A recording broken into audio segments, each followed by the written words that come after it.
আসসালামু আলাইকুম। আজকে একটা মজার ডেজার্ট বানাবো, ওই জন্য দুধ বসিয়ে দিলাম। এই যে দেখতে পাচ্ছেন, এগুলো গাভীর দুধ নিয়েছি। গাভীর দুধটাকে আমি ভালো জাল করে নিব। আর এদিক দিয়ে আমি চুলায় যে সাবু বসিয়ে দিয়েছি, সাবুটা ভালো সিদ্ধ করে নিব। আর এখানে কিন্তু দুধের সাথে আমি গাভীর দুধের সাথে পাউডার দুধও দিব, দেখতে পারবেন। পাউডার দুধ দিয়ে এই সাবুটা ভালো জাল হচ্ছে। যখন ভালো ফুটে উঠবে তখন তুলে সেকে ধুয়ে নিব। আর এদিক দিয়ে আমার এই যে দুধটা জাল হচ্ছে। এই যে আমি কিন্তু আমি পাউডার দুধও দিয়ে দিচ্ছি। যখন পাউডার দুধটা দিয়ে দিবেন দেখবেন অনেকটাই গাঢ় হয়ে যাবে দুধটা, আর খেতে অনেক সুস্বাদু হয়। তারপর পরিমাণ মতো আমি চিনি দিব।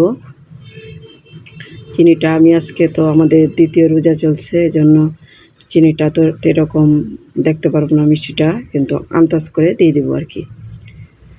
দেখতে পারবেন এই যে দুধটা আমি ভালোভাবে জাল করে নিচ্ছি।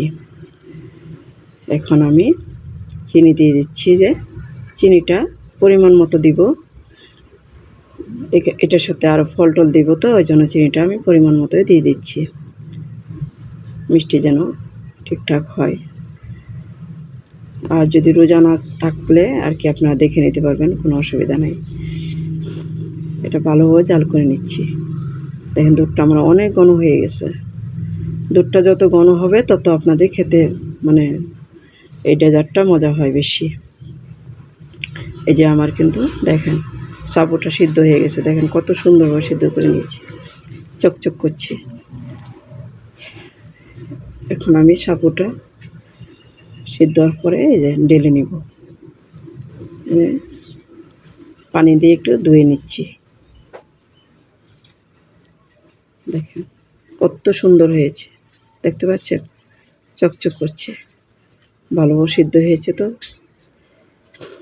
এখন আমি এই যে দুধটা ভালোভাবে ঘন করে নিয়েছি, এটা উঠিয়ে নেব। নিয়ে আমি আর কি এটার সাথে সব এই যে আমি বাটিতে নিয়েছি। এখন আমি ফল নিয়েছি, যে স্ট্রবেরি নিয়েছি, কলা নিয়েছি, আপেল নিয়েছি। এখন এগুলো মিশিয়ে নেব। সাবুটা দিয়ে দিচ্ছি। আগে সাবুটা ভালোভাবে মিশিয়ে নেবেন, যতটুকু ঘনত্ব করার দরকার মোটামুটি ঘন করে নেব। তারপর আমি ফলগুলো দিয়ে দেব।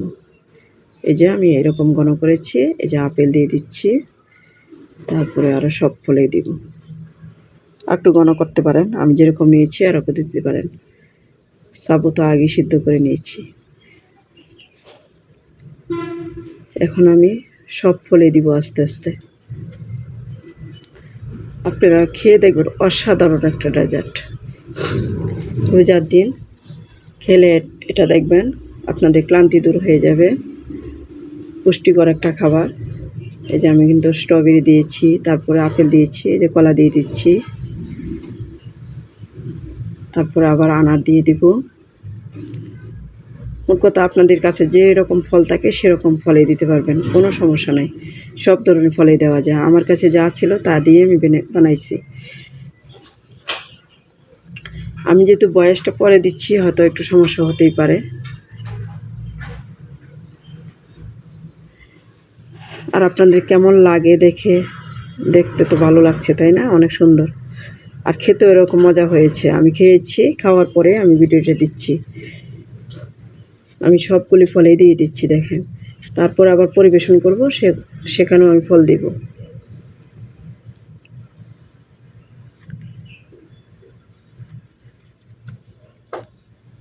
দেখতে থাকুন, ভালো লাগলে অবশ্যই আমার পাশে থাকবেন আপনারা। এই যে দেখেন পরিবেশনের পরে কেমন দেখাচ্ছে, কেমন লাগছে আপনারা দেখে বলবেন। লাইক কমেন্ট শেয়ার করবেন, পাশে থাকবেন। আরও ভালো ভালো ভিডিও আমি দেবো ইনশাল্লাহ। রোজার মাসে এটা দ্বিতীয় রোজার এই ডেজার্টটা আমার বানানো। ভালো থাকবেন। আসসালামু আলাইকুম।